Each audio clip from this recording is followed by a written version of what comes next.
My name is Eugene. Hi, my name is Faith. And my name is Earl. And welcome to the Digital Workforce Podcast.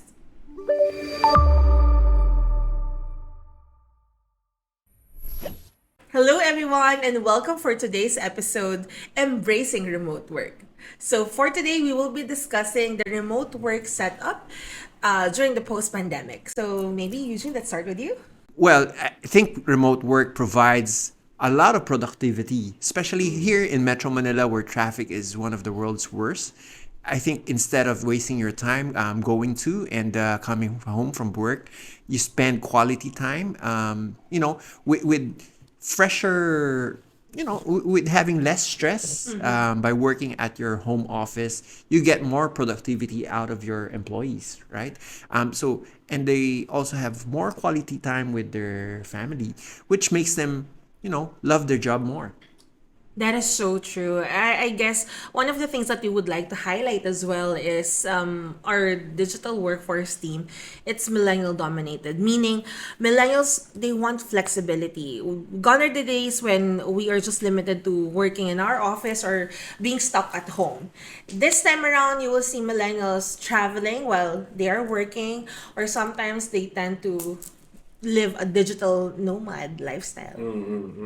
By now, everybody would have had their second vaccine shot plus their boosters. I don't see almost anybody wearing face masks That's anymore. And the worst part is the big schools, the big companies, they're asking for their people to go back on site. So the very advantage of remote work that I could see is still safety first, eh? Because you get to sustain delivering the same output because it's the same job you do when you're in the office, supposedly. You don't have drama in office because there's no office politics. You're just, remotely working, whether it's at home or everywhere. Yeah. So that is just the surface of the advantages I could think of. I mean, I think a lot of them, and those for those major reasons, we found ourselves to be having a healthy supply of qualified and competent candidates ready to cater to jobs globally. No, I'd just like to add also, the success of the remote workers. Actually, it's not just the remote workers themselves. No, it's a two-way street actually. Yeah. So, it's also important that, the employers really define what the job expectation is and make sure that the KPIs are properly defined. Because I sincerely believe that, as long as everything is clear, if it's clear with the remote workers that, these are the key responsibilities that they should deliver, Yeah. it doesn't really matter if they work in front of you 24/7 or they work remotely, but they come back to you with, good results. So end of the day, as employers, what we look at is, have they delivered? And again and again, with our employees have shown that they can do so, irregardless where they are. Yeah, and that's where we come in as a managed service provider. So we look after these things like human resource, the timekeeping, recruitment, and one thing that I would like to highlight is the engagement. So I will always get this question from our clients: how do you maintain the team spirit and camaraderie of the employees and other members of the team, given that we have a remote work setup? Camaraderie has been tighter, I would say, because I'm running a sales team, and salespeople are very competitive. At the same time, they have a very short attention span. So keeping it tight, keeping it updated all times, and we have a single source of messaging internally, and you cannot miss a day without going through it because you would miss out on a lot of opportunities, and that's just one out of many, right? We celebrate small wins. We celebrate because rightfully so, it takes us a next step closer to gaining more businesses. Client acquisition will be the next step. And that's really how we cultivate the winning attitude. Aside from the fact that everybody's on a remote setting, how do you keep these people in check? How do you keep these people in place, knowing that they're not working in the same, they're not breathing the same air even. So it's out of that intent. It's a conscious effort of making it tight knit. It's out of the intent of making sure that everybody's aware of your situation. Yeah. It's not enough that you send out your end of day reports. Oh, today I did this to this hour. This is what I did. Nothing like that. It's more of, hey, these are the deals that we've been working on. These are what transpired throughout the day, and there's an element of setting of expectations. You can count on the next parts, and it's that detailed that every member of the team is part of their checklist. Well, I guess all the different engagement activities would contribute, to the belongingness our remote workers feel, right? Because of the unique setup, every time there's an engagement activity, the employees really appreciate it because it's an opportunity for them being based at home to reach out and to connect to fellow employees having the same work arrangement. And address their social needs as well. Correct. So, there's a bond that's forged between them with these kind of activities. And from time to time, we also, encourage them for, face-to-face engagement activities. And the few times that we had it are very memorable engagement activities for them. And, in talking to them, you realize that, all their positive comments are heartfelt. It's not made up Yeah. BS, right? So you can feel that, it has really positively, no, the work arrangement has really positively contributed not only to their, financial stability, but also to their overall wellness. They get the chance to spend more time with their family, watching their kids grow. Don't need to be stuck in traffic to work for a big company. At the comforts of their home office, they get the chance to work for an international client. So you're they're working locally, globally for a company that's 24 hours by a flight, right? Yeah. So yeah, I guess moments where we have those engagement activities, they really cherish it.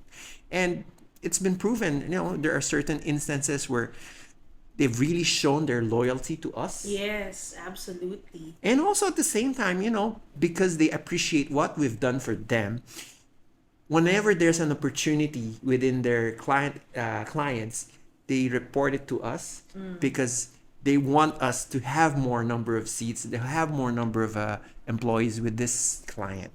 So, it's not two-way, it's a positive cycle for all of us, actually. That's true. But of course, it's not all about making sure that we have engagement programs for our remote employees. But at the same time, it's striking the balance between giving them the flexibility and ensuring that there's productivity as well. So, as an organization, what has been really effective for us in making sure that we give them the right amount of flexibility, but at the same time, we manage how they can produce real results for our clients globally. It's almost funny when I heard a member of the team over at the recruitment side when she said, I wear the hat of a wife, I wear the hat of a Yes. full-time mom, and I wear the hat of a recruiter.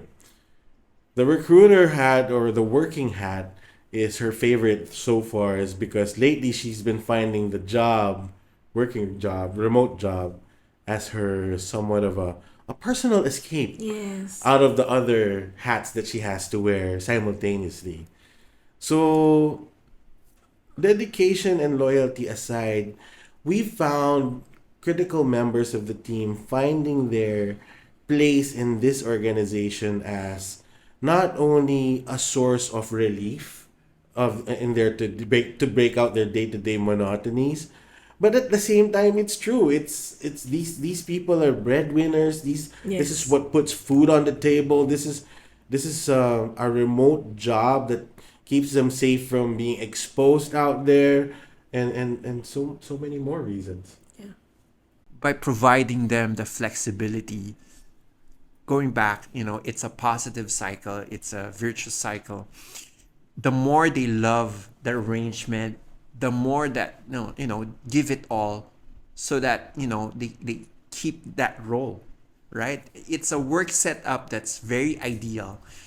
And as they say, if you love your job, you give the best. So the clients would receive the best output from this employee. Yeah. It's true. It's true. Not to take advantage of the psychology behind it, but we've learned that humans tend to make a decision more out of the fear of a loss, right? So they sustain good performance out of the fear of a loss of the job, and vice versa. Business owners abroad are now convinced to open their doors to offshore outsourcing out of the threat of a loss for businesses. Whereas offshore outsourcing has enabled them to continue sustaining their gains, and at the same time, it's not a secret. There's always a promise of labor savings on cost. Yeah. Speaking about empowering and looking after our remote employees, of course, it's not enough that we have a supportive team behind these employees, but at the same time, how do we manage or maximize the tools that we have in today's time in making sure that collaboration, project management will still be intact while they get to enjoy the flexibility of our work setup? I'd like to use the word or the hashtag remote working works. Well, as with this digital age, right, we have all the tools that can be employed just to ensure that this remote worker is really working when it's really required. But I guess end of the day, I think where we stand out is we make sure that we get the best people that fits right to the organization, to our values, to our culture, Culture. right? Because no matter what sort of monitoring tool that you have installed in their computers, if they're not morally the right kind of people that we want, they can skip. Yeah. They can be creative and still pretend to work, right? So that's why we ensure that number one, there's a culture fit. Number two, we have a strong service delivery team that makes sure that whenever our clients have some issues with certain employees, we make sure that the local team is there to to really make sure that service is being delivered Yeah. the proper way. Yeah. Safe to say, hashtag remote working works, factoring the elements of being the best matchmaker, factoring the elements of applying the right filters for the culture fit, and really being vigilant with our service delivery team, because they're the ones making sure that these wheels are turning efficiently. Right? Yeah. So, just a few of our secret sauce. I'd love to share a lot more, but the questions will go along. Yeah. Talking about maintaining a really engaged remote employee or remote team. How do we address the inclusivity, the diversity issue? Well, it's not an issue, but it's a trending topic, you know. And I think in the organization that we're running, it's a very we have a very wide spectrum, right? Safe to say. With that being said, how do we take advantage of this gender inclusivity and diversity initiatives? So, inclusivity and diversity is a word that is being overplayed as of late.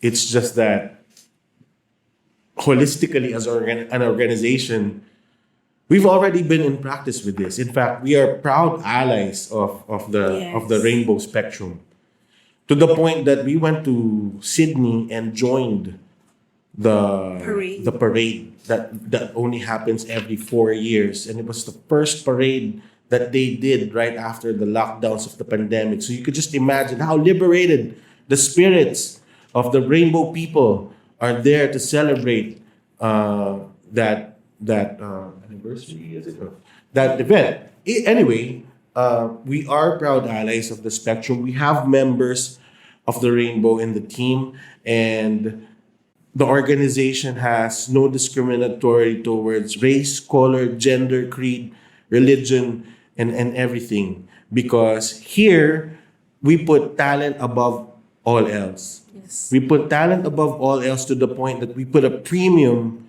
over safety because it's remote work. And I think that's enough said. But please, share some more. No, yeah. Well, just like to re-emphasize that, talent comes from everywhere.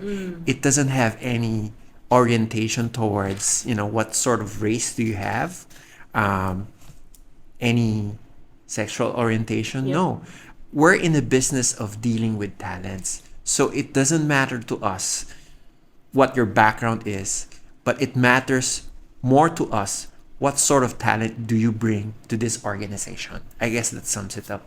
Yeah.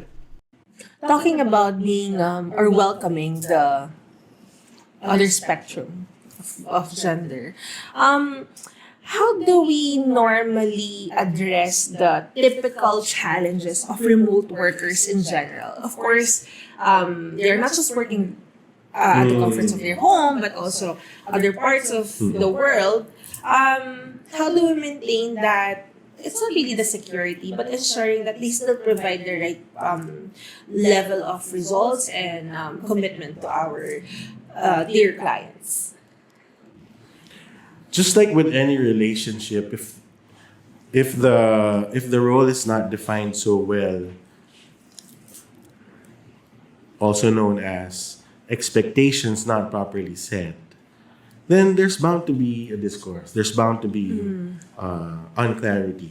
So, to answer that question, it's very important to us for our recruitment teams, as early as our recruitment settings, to really not only find that needle in a haystack, because our recruitment partners have developed the proper compass to find that needle in a haystack, that we now have developed a shorter time frame in delivering our promises and the quality of our candidates.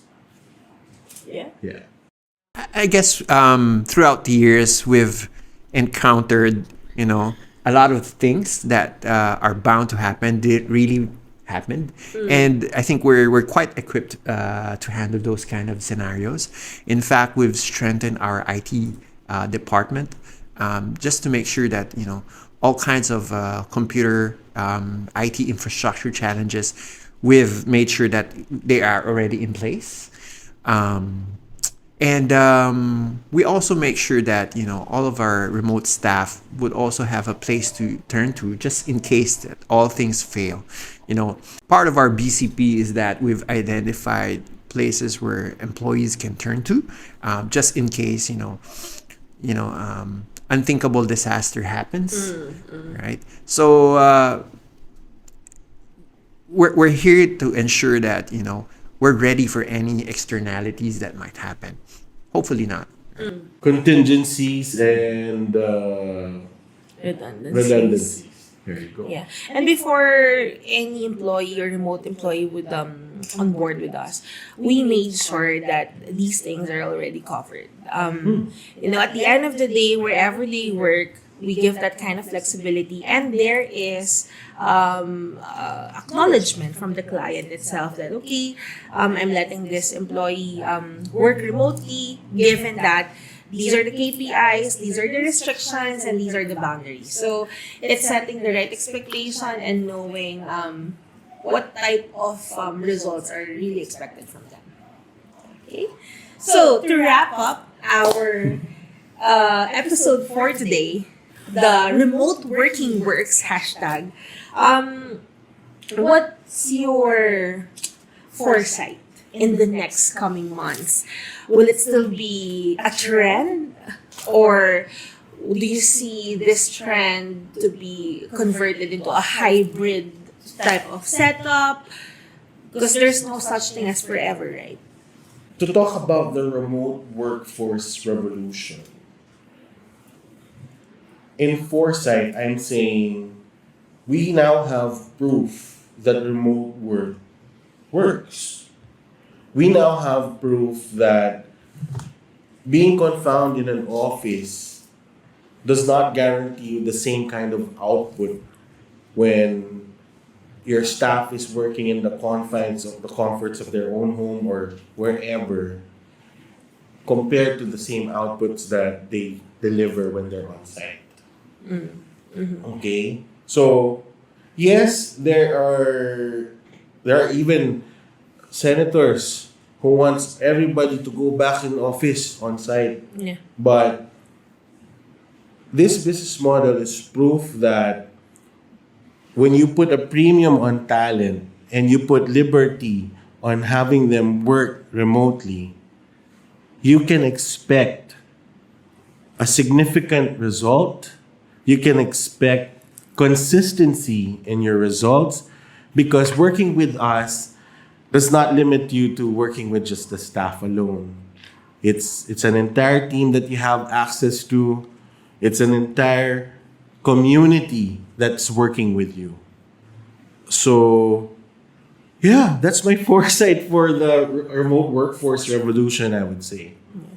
For me, they say that hybrid work is the way to go. I don't argue with that. Yeah. But I guess from my perspective, and having learned this from the last pandemic, I think the organizations we have to be flexible whenever whatever the changes are, right? So one thing we've learned is if you don't adapt with the changes, you die, right, as a business. So whether it's remote work still or going back hybrid, I guess what I'm trying to say is we're quite flexible and we will adapt to those changes. But also at the same time, going back to your point, hybrid work, offsite works. It does. It really depends on the requirements of the clients. So we're not here to say that remote work is for you is the best, or hybrid is the best. We're here and prepared to do both. Yes, yes. I think one of the reasons why we made it to where we are today, it's the thought that we've been very flexible. We provide customized solutions to our clients, regardless if they are startups, small to medium, and enterprise level. One of the things that we have in place in the next 2 quarters is to launch our line of business for the hybrid and for our on-site. Meaning, we're not closing our doors for the remote work setup, but we will just add 2 more LOBs to cater to different sorts of clients and of course to their demands. So it's just a matter of finding the right solutions for your business. Gentlemen, it has been a very insightful afternoon today. Sharing, listening to your thoughts and to what you have to say about remote working and why it has been working for us for the past 3 years. And to all our listeners, thank you very much for taking the time to listen and watch our podcast for today. Again, my name is Faith. Thank you, guys. It's Earl. And I'm Eugene. Thank you. Thank you. Have a good one. Bye.